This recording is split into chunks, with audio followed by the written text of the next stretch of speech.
Evangelical Christian and Watergate conspirator Chuck Colson had 10 questions about origins that have been floating around the internet for a while. No, that's Agent Colson from the Marvel Universe. Chuck Colson was a real person and not a comic character. Okay, I stand corrected. But he was a real person too. Anyway, I figured I'd dust the questions off, check them out, and see what they have to say. Let's go through them. Follow along if you like. What fossil record is there of any transitional fossils indicating that one order evolved into another order? Well, there's Tiktaalik. The transitional fossils that we found represent the change from water-dwelling animals to land-dwelling ones.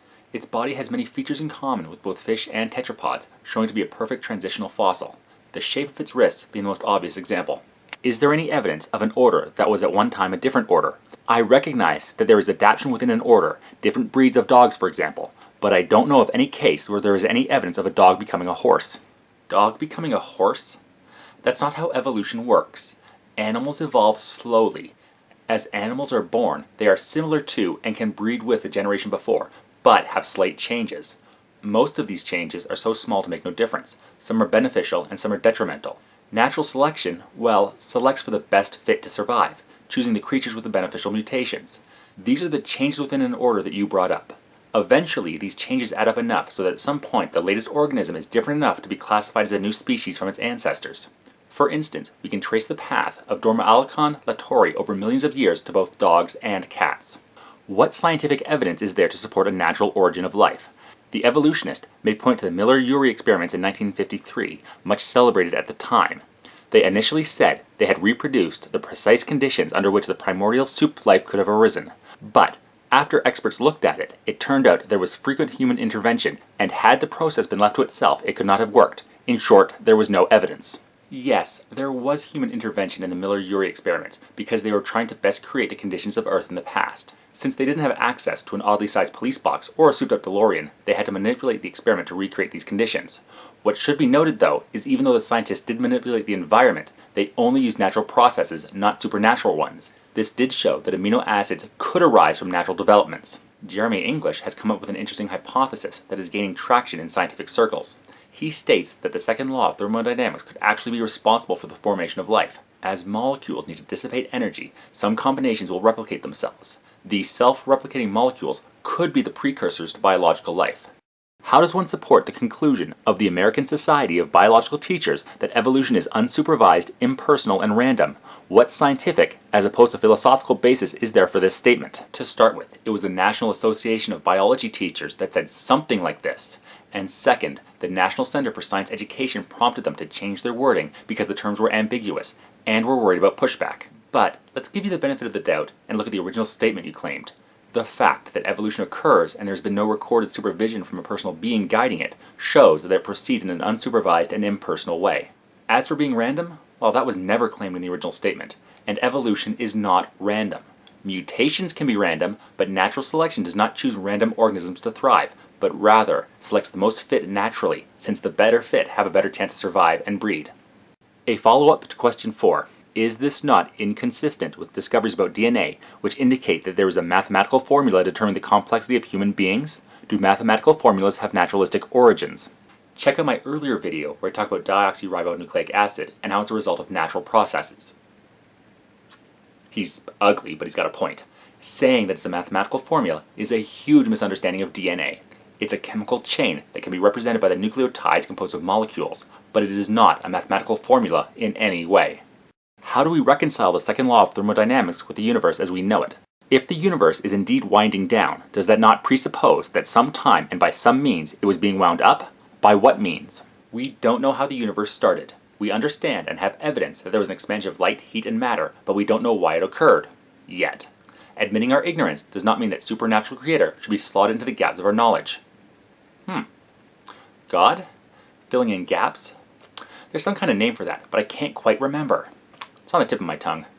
What is your answer to Dr. Michael Behe's findings, Darwin's black box, about the irreducible complexity of the cell structure, that is, his mousetrap example? All the parts of a cell had to work at once, otherwise the cell wouldn't work. Thus, evolution of one part at a time is not reasonable. Single-celled creatures today are incredibly complex. They used to be much simpler.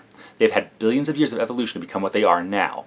Over that time, different pieces of the cell have developed on their own and then adapted and combined with other parts for new functions. The precursors to these interdependent functions could each have a use on their own, but modified and working together give a much more efficient, or fit, creature. For the mousetrap example, you could have a device that was a ball and a spring that attracted mice, a lever to help lift it up, and a weight that would cause the whole thing to fall and crush the mouse.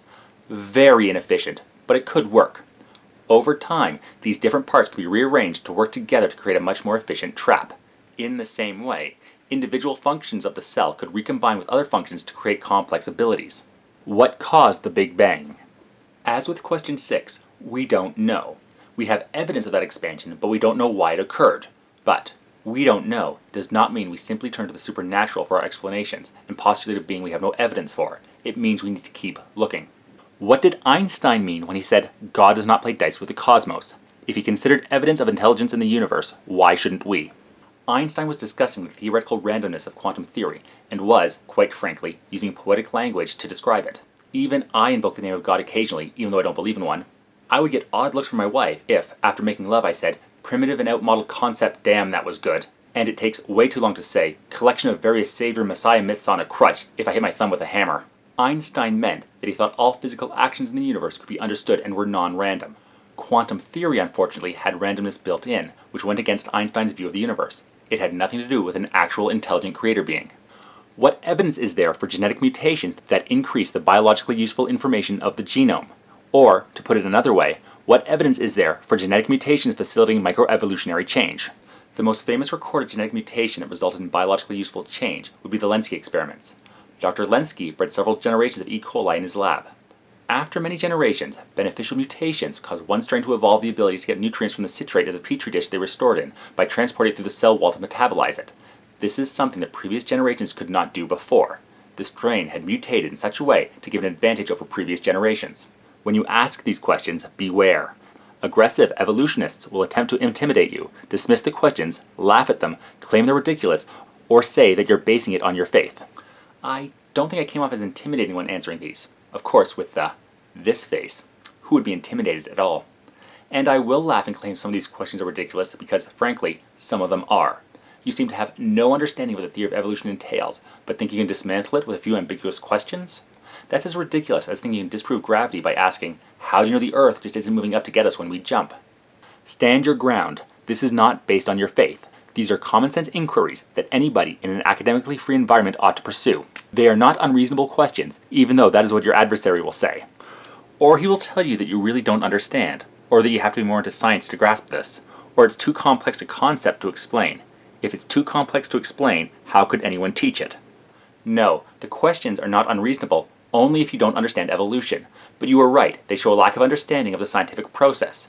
If an idiot like myself can answer them so easily, why didn't you try to answer them first? With a bit of research, you could have easily realized they were not the showstoppers you thought they were.